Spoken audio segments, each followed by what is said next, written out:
Welcome to another enthralling lesson in geometric probabilities. We're looking at outcomes and probability, so we're going to call this simple probability and or.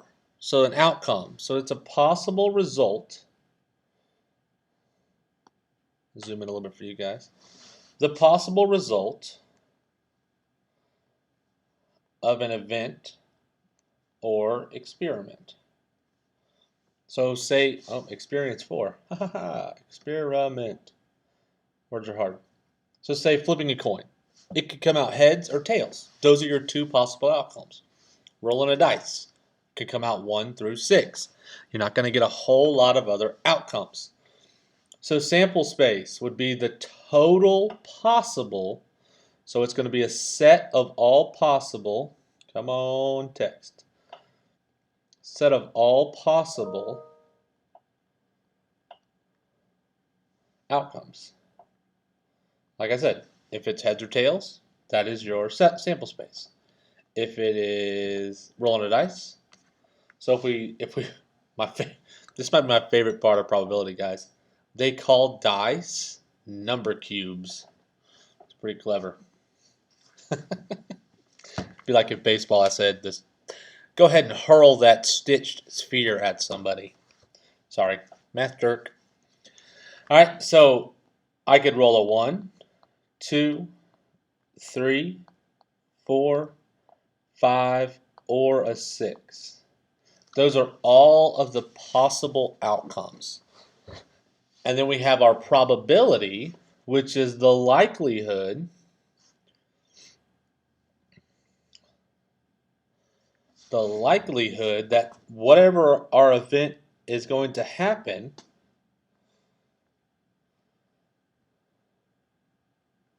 that it happens. So the likelihood that an event occurs. We can write it as a fraction.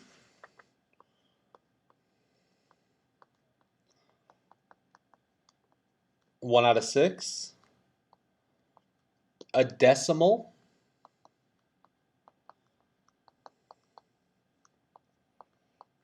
So let's say 0.65. Or as a percentage.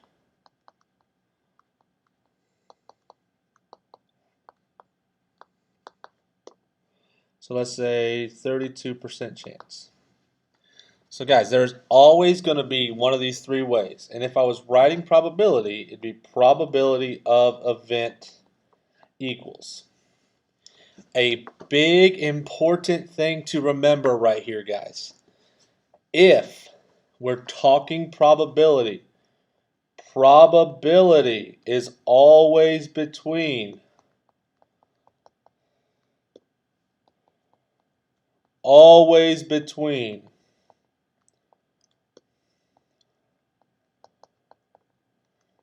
0 and 1. So you can, a 1 would be 100% chance of something happening. A 0 would be a 0% chance of happening. Probability always falls between 1 and 0. You'll never have more than a 100% chance of something happening. You'll never have less than a 0% chance of something happening. There is always a chance between 0 and 1. So we're going to find the probability of each one. We want to roll a 2 on a 6-sided number cube. So in our set, so we can come back, 3, 4, 5, and 6. Those are all the possible outcomes. And in our possible outcomes, how many 2s? So it's just 1. So it'd be a 1 out of 6 chance,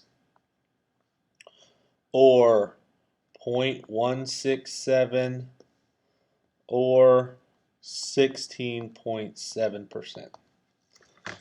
So a lot of times somebody will put a 2 on top. Well, that's not necessarily the case. Okay, it would just be a 1. This is just 1, 2 on our number cube. Number 2,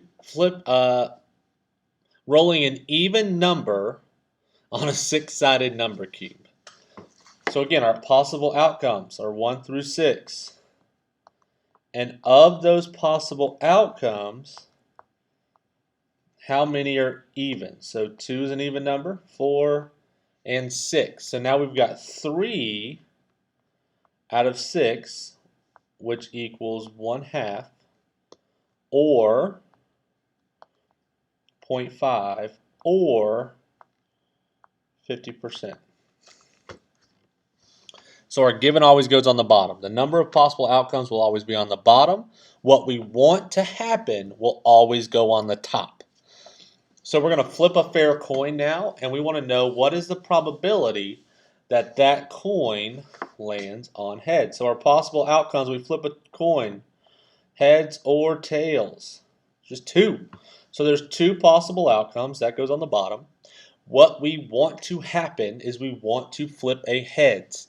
So that's going to go on the top. And there's only one head right there on the top, which is 1/2, or 0.5, or 50%.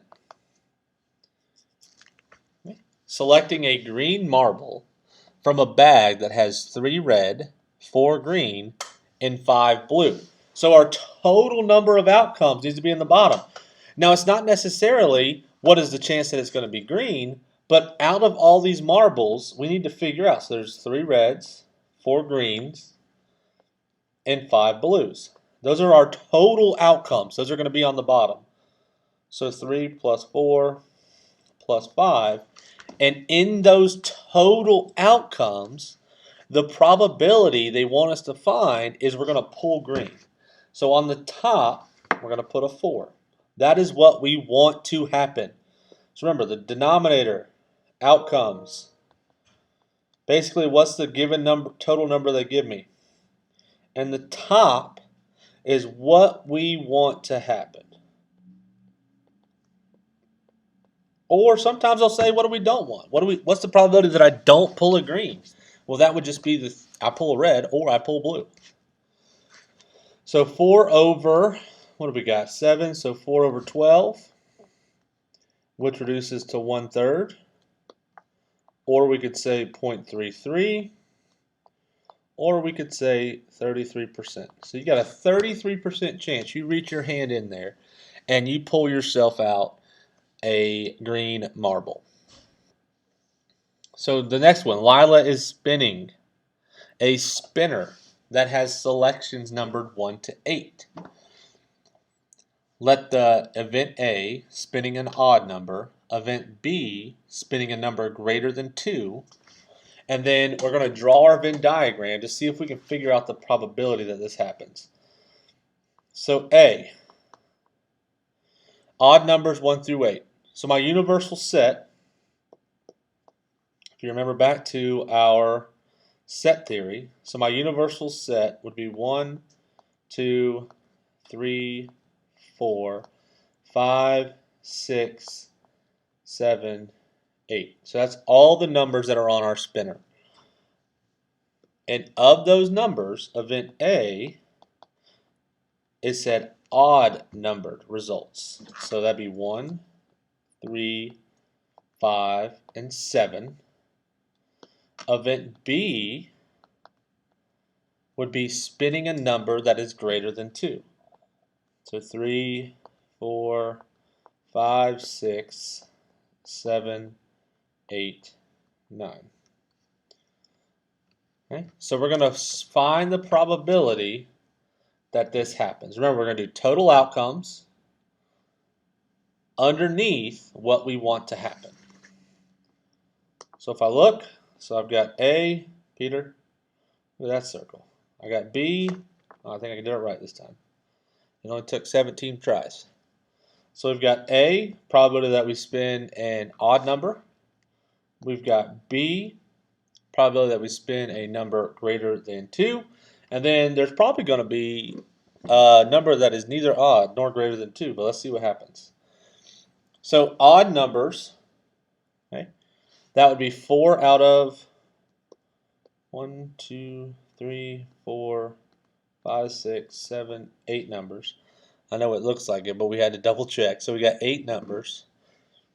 So that would be,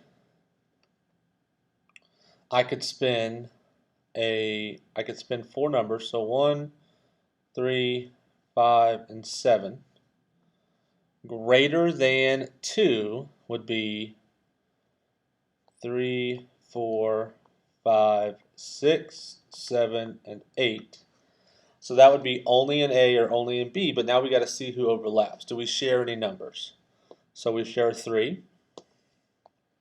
So he comes inside. And we share a 7. He comes inside. Oh, and then we also share a 5. He gets to come inside. Okay. So if I spin it, what is the probability I only get an odd number? That would be 1 out of 8 chances. Okay. Only getting odd, that would be 1. Goes on top, 8 possible numbers. There are 3 that I get A and B, so that would be a probability of 3 out of 8.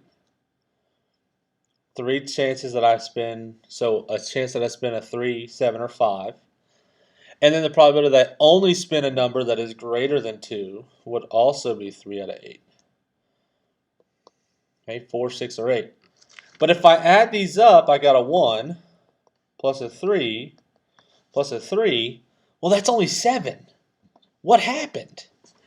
Well, ladies and gentlemen, we forgot. What if I spin a 2?